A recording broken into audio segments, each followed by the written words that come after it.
Let's talk about the actual methodology that you follow when you go about hacking a car, let's say. What's the initial access? What do you want to do after you get initial access? Stuff like that. Really all depends. You can kind of follow a standard IoT testing perspective. The standard methodology would be looking for specific services on the system. Maybe you're looking at the network perspective. I'm going to take this actually in perspective with Tesla because this one worked out perfectly fine. So at DEF CON 31, I was sent a lot of videos of people like the car hacking village. And I even got a cool lanyard somewhere that someone had sent me for that village. And in that village, they plugged in a Ethernet cable to the Tesla and then plugged it into their laptop and were listening on Wireshark.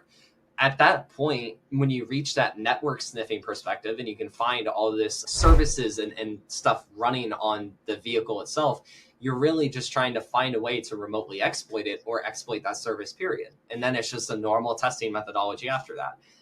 Again, different standards, different systems, different frameworks, but really it kind of all stays standard with general IoT testing methodologies. What services are there? What API is there? Third-party service providers, network protocols. It's kind of a whole wide range of different things. When you reach a hardware level versus a software level, then things also start to change. All depends. So where do you start actually? You start with just basic enumeration, learning more about the car itself. Yeah, that's kind of how you would go. Basic reconnaissance, understanding the systems in the vehicle, finding out what entry points through maybe a possible threat model, just that you can scrap up and being like, here's where a hacker can enter. So here's something that I might want to research into first, or really trying to tackle low hanging fruit on the system. What I mean by low hanging fruit is like stuff that's obviously probably vulnerable. Web applications, web services, infotainment consoles.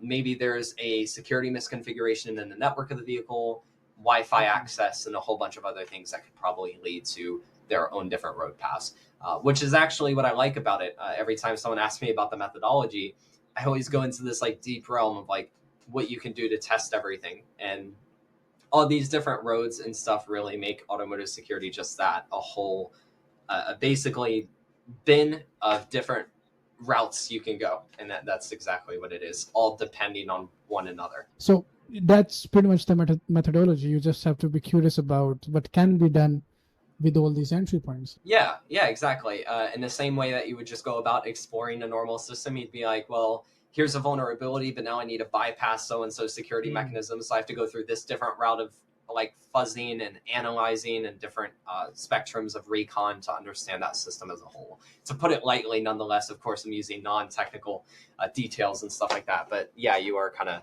mostly accurate on that.